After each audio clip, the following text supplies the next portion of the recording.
Welcome to my channel বিশ্বাস blogs. সকলকে জানাই আমার আন্তরিক অভিনন্দন। সবাই নিশ্চয়ই ভালো আছেন। আজ আপনাদের সামনে আরও একটি গুরুত্বপূর্ণ ইনফরমেশন ভিডিও নিয়ে চলে এসেছি। গর্ভবতী থেকে প্রসূতিতে যাওয়ার যে লিস্ট, যে ফর্ম ফিল আপ, সেটা যদি সঠিক না হয় তাহলে কিন্তু আপনার বেনিফিশিয়ারি লিস্টের নাম কিন্তু আসবে না। এই নিয়ে আজকে অনেকের সঙ্গে আলোচনা হলো এবং সঠিকভাবে ফর্মটি ফিল আপ করার পরেই কিন্তু নামটি এসেছে। বেশ কয়েকদিন থেকে তার কিন্তু নাম আসছিল না। তো কিভাবে ফিল আপ করবেন সেটা নিয়ে ডিসকাস করব। এখানে ভার্সন 20.6, এই 20.6-এ কিন্তু একটু পরিবর্তন হয়েছে ফর্মটি, যে মাইগ্রেশনের ফর্মটি, মানে গর্ভবতী থেকে প্রসূতিতে যাওয়ার যে ফর্ম, সেই ফর্মটি। তো এখানে দেখুন, পিডাব্লিউ থেকে LM-তে স্থানান্তরিত করার জন্য বৈশিষ্ট্যপূর্ণ পুনর্গঠন করুন। তো এই যে ফিচার্স, এই ফিচার্সটি নিয়ে আজকে ডিসকাস করব, আর সেই ফর্মটি কিন্তু আপনাদের সামনে সঠিকভাবে ফিল আপ করব। তো ভিডিওটি অবশ্যই দেখবেন, স্কিপ করবেন না, তাহলে বুঝতে পারবেন না। এখানে বেনিফিশিয়ারি লিস্টে আমরা চলে আসলাম হোম পেজে, আর এইখানে কিন্তু ক্লিক করে নেব। আর ক্লিক করে নিয়ে কিন্তু আমরা গর্ভবতীর যে ঘর, সেই ঘরে কিন্তু সরাসরি চলে যাব। তো এখন বেনিফিশিয়ারি লিস্টে আমি ক্লিক করে নিলাম, আর প্রেগনেন্ট উম্যান এই ঘরটিতে ক্লিক করব এখন। ঠিক আছে, তো এখানে যখনই ক্লিক করব তখনই কিন্তু এখানে 8টি মা আছে, বেরিয়ে গেছে মাগুলো। এখন কোন মায়ের ডেলিভারি হয়েছে সেটা কিন্তু দেখে নেওয়ার পালা। তো এখানে ঝুম্পা খাতুন, এই মায়ের কিন্তু ডেলিভারি হয়েছে। এই ডেলিভারি মাটির ফর্মটি কিন্তু আমি আজকে ফিল আপ করে আপনাদের সামনে দেখাচ্ছি। আর বারবার একটি কথা বলার, এই 3 ডটে যখনই যাবেন, 3 ডটে গিয়ে কিন্তু আপনাদের সামনে অপশানটি চলে আসবে। এখানে দেখতেই পাচ্ছেন মাইগ্রেট টু ল্যাকটেটিং মাদার। এইখানে ক্লিক করলে কিন্তু আগেও একটি ফর্ম বেরোতো, আর সেটাও কিন্তু ফিল আপ করতে হতো।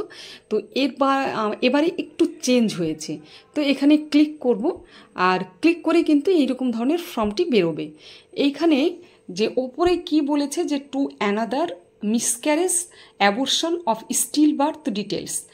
তো মানে ক্লিক হেয়ার, এখানে যদি আপনারা ক্লিক করেন তাহলে কিন্তু যে মিসক্যারেজ বা অ্যাবর্শন যদি হয়ে যায় মায়ের, বা স্টিল বার্থ হয়, সেই ফর্মটিও কিন্তু এখানে পেয়ে যাবেন। ঠিক আছে, আর আপনারা সরাসরি এইখানে ক্লিক করলে সেই ফর্মটি বেরিয়ে গেলে আপনারা সেই মায়ের কত তারিখে মিসক্যারেজ হয়েছে, বা অ্যাবর্শন হয়েছে, বা স্টিল বার্থ হয়েছে, সেটা কিন্তু আপনারা সহজে দিতে পারবেন। তো এখানে ক্লিক করলাম, আর এই ফর্মটি কিন্তু যদি আপনার মায়ের মিসক্যারেজ বা অ্যাবর্শন বা যাই হোক, তবেই আপনারা এই ফর্মটি ফিল আপ করবেন। ঠিক আছে, তো একটুখানি দেখে নেব আমরা আজকে যে স্থানান্তর করব, তো তার নোটিশটা একটু দেখে নেব। ঠিক আছে, কারণ আমরা আজকে গর্ভবতী থেকে প্রসূতিতে স্থানান্তর করব। তো সেই জন্য নোটিশটা একটু বাংলায় করে আপনাদের সঙ্গে শেয়ার করছি। কি বলছে এখানে, যদি প্রসব সফল হয় এবং শিশু বেঁচে থাকে তাহলে অনুগ্রহ করে স্তন্যদানকারী মায়ের কাছে মাইগ্রেট করুন, বা এখানে ক্লিক করুন। তো আমরা যেহেতু মায়ের বাচ্চা হয়েছে ডেলিভারি সঠিকভাবে, তো আমরা গর্ভবতী থেকে প্রসূতিতে স্থানান্তর। ঠিক আছে, তো এখন আমরা ব্যাকে যাব। আর যদি আপনার গর্ভপাতের ফর্মটি ফিল আপ, মানে কারোর যদি হয়ে যায়, ঠিক আছে, এটা না করুক, কারোর যেন না হয় এরকম ধরনের মিসক্যারেজ। কারণ একটি মা সন্তান 10 মাস গর্ভে ধারণ করে, তো এরকম ধরনের যেন কারো না হয়। তো যাই হোক, আমরা এখন গর্ভবতী থেকে প্রসূতিতে সরাসরি যাব। ঠিক আছে, তো সেই ফর্মটি আমরা ফিল আপ করবো। এখানে দেখতেই পাচ্ছেন মায়ের, গর্ভবতী থেকে মায়ের যে রাউন্ড, এবং তার যে এজ, এবং প্রেগনেন্সি মান্থ, তার ইডিডি ডেট, সবগুলো কিন্তু এখানে শো করছে। এখানে একটি বিষয় আপনাদের বলে রাখি, এই ফর্মটি অবশ্যই ফিল আপ করবেন বাচ্চার নাম রাখার পরে, এবং মাদেরকে বলে রাখবেন তারা যেন খুব তাড়াতাড়ি বাচ্চার নাম রাখে।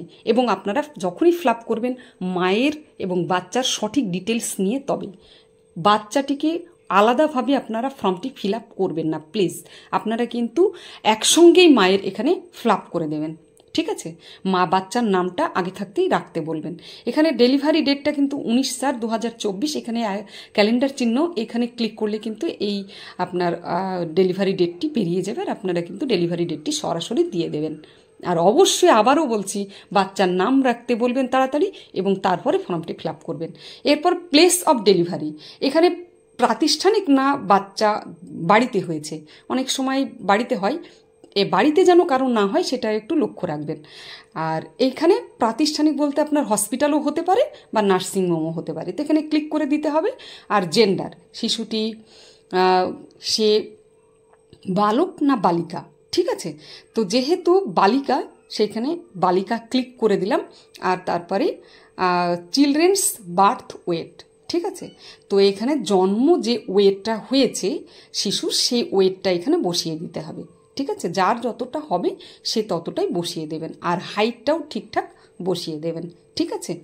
হাইট অনেক সময় বেশি করে দিচ্ছেন, সেটা কিন্তু করবেন না, তাহলে হাইট আর ওয়েটের সঙ্গে কিন্তু না মিললে আপনার লিস্টে কখনোই নাম আসবে না, আর আপনার সমস্যা ঘটবে। এখানে দেখুন নোটিশটা কি বলছে, you will be need to create a newborn child profile in the following step in order to finish the miscarriage process. এই নোটিশটি একটু বাংলায় আমরা দেখে নেব। বলছে, বিশেষ দ্রষ্টব্য, মাইগ্রেশনের প্রক্রিয়া শেষ করার জন্য আপনাকে নিম্নলিখিত ধাপে একটি নবজাত শিশুর প্রোফাইল তৈরি করতে হবে। মানে যেমন গর্ভবতী মাকে স্থানান্তরিত করছি গর্ভবতী থেকে প্রসূতিতে, সেই লিস্টে যাচ্ছে, তেমনই শিশু কিন্তু 0 থেকে 6 মাসের যে লিস্ট সেখানে কিন্তু চলে যাবে। তো সেই জন্যে নাম রাখার পরেই অবশ্যই ফর্মটি ফিল আপ করবেন, বারবার বলছি, ঠিক আছে। তো এরপরে প্রসিড করার আগে অবশ্যই ফর্মটি আরও একবার দেখে নিয়ে প্রসিড করে দিতে হবে। তো প্রসিড আমি করে দেওয়ার পরে কিন্তু আরেকটি ফর্ম আমার সামনে চলে এসেছে। এখানে সবটা ডিটেলস কিন্তু আছে। যদি মায়ের আধার নম্বরে না কাজ হয় তাহলে গার্জেনের আধার নম্বর কিন্তু আপনারা চেঞ্জ করতে পারেন, সমস্যা নেই। তো এখানে শিশুর নামটি আমরা এখানে দিয়ে দেব। দিয়ে দেওয়ার পরে ক্যাটাগরিতে একটুখানি কাজ আছে, সেটা করতে হবে। আর নিচে সেই বাচ্চাটি বা মাটি পার্মানেন্ট নয় সেটাও কিন্তু দিতে হবে। তো এখানে যেহেতু শিশুর নামটা তুলে দিলাম, এরপরে নিচের দিকে মাঝে যে ক্যাটাগরি আছে সেখানে একটু ক্লিক করব, ঠিক আছে। কারণ এই ফর্মটি আপনাদেরকে কিন্তু সঠিকভাবে ফিল আপ করতে হবে, বারবার বলছি। আচ্ছা, আমার চ্যানেলে যারা নতুন অবশ্যই চ্যানেলটিকে সাবস্ক্রাইব করবেন, আর পাশে থাকা বেল আইকনটিকে প্রেস করে দিয়ে অবশ্যই ভিডিওর প্রত্যেকটি নোটিফিকেশন সবার আগে পেয়ে যাবেন। আর অবশ্যই বেশি বেশি শেয়ার করবেন, যাতে এই ভিডিওটি সকলে দেখতে পায় এবং সকলের উপকার হয়, মানে কাজটি সহজে সকলে করতে পারে। আর অবশ্যই লাইক করবেন, লাইক করলে ভালো লাগে। তো এরপরে দেখুন সিলেক্ট, মানে ক্যাটাগরি সিলেক্ট করতে হবে। এখানে আগে ওবিসি, এসসি, এসটি ছিল, এখন ওর সব কিছু দিতে হবে না, শুধু আদার্স দিলেই হবে। তো আমি ক্যাটাগরিটা বসিয়ে দিলাম। এরপরে নিচে আরেকটি কিন্তু ভালো প্রসেস চলে এসেছে, সেটা ফিল আপ করতে হবে। এখানে রেসিডেন্ট টাইপ পার্মানেন্ট না টেম্পোরারি। তো অন্য কেন্দ্রের যদি মা আপনার কাছে থাকে তাহলে তো বাচ্চা হলে তাকে টেম্পোরারি করবেন, আর নিজের যেহেতু মা সেই জন্য এখানে পার্মানেন্ট করে দেবেন। তো আমি পার্মানেন্ট করে দিয়ে প্রসিড করে দিলাম, সাবমিট করে দিলাম। তো এখন আমি দেখে নেব যে এই মা এখন তো প্রেগনেন্ট মাই আছে, তো এই মা ল্যাকটেটিং মায়ের ঘরে গেল কিনা, মানে প্রসূতির ঘরে গেল কিনা, একটু ব্যাকে গিয়ে আমি সেটা দেখে নেব। তো ব্যাকে আসলাম, এবার ল্যাকটেটিংয়ের ঘর আমি ক্লিক করব। ক্লিক করার পরে দেখুন মাটি চলে এসেছে। এখানে একটু দেখে নেওয়া যাক। দেখুন ঝুম্পা খাতুন এখানে কিন্তু চলে এসেছে, ঠিক আছে, মাটি, এই যে মা। তো আপনারা কিন্তু কিছুক্ষণের মধ্যেই নামটি দেখতে পাবেন সরাসরি। তো চলে এসেছে। এখন শিশুটিকে দেখে নেব যে সেও তার 0 থেকে 6 মাসের ঘরে গেল কিনা। তো তার আগে একটা নোটিশ দেখে নেব। এই যে বেল আইকন দেখছেন উপরে, এই জায়গাটি যদি ক্লিক করেন আপনি যে কাজটি করলেন সেই নোটিশটি কিন্তু এখানে চলে এসেছে। তো এই বেল আইকনে ক্লিক করলে দেখুন category update inactive, Jhumpa Khatun has been moved from pregnant woman category to lactating mothers category 1/23/2024। এই যে ক্যাটাগরি এটা কিন্তু চলে এসেছে।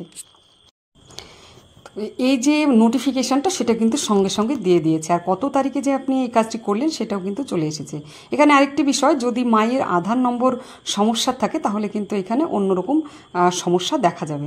তো সেই ক্ষেত্রে আপনারা কিন্তু গার্জেনের আধার নম্বর দিয়ে কাজটি করতে পারেন। তো এখন আমরা শিশুটির ঘরে গেছি এবং শিশুটির নাম এসেছে কিনা সেটাও একটু দেখে নেব 0 থেকে 6 মাসের ঘরে। তো ব্যাকে গেলাম, আর এখন কিন্তু 0 থেকে 6 মাসের শিশুর ঘরে যাচ্ছি। আর এরপরে লিস্টের নামটি এসেছে কিনা একটু খুঁজে দেখে নেব। হ্যাঁ, চলে এসেছে নিচের দিকে, দেখুন হুমায়রা সুলতানা, ঠিক একদম নিচের দিকে কিন্তু শিশুটির নাম চলে এসেছে। তো খুব তাড়াতাড়ি কিন্তু প্রসিডটা হয়ে যাবে আপনারা সঠিকভাবে ফর্মটি যদি ফিল আপ করেন। তো আজকের ভিডিওটি এখানে আমি শেষ করব। আগামী ভিডিও নিয়ে আবার আপনাদের সামনে হাজির হব। সকলে সুস্থ থাকবেন, ভালো থাকবেন, আর অন্য কোনো নতুন ভিডিও নিয়ে আবারও আপনাদের সামনে আসব। বিশ্বাস ব্লগস, টাটা।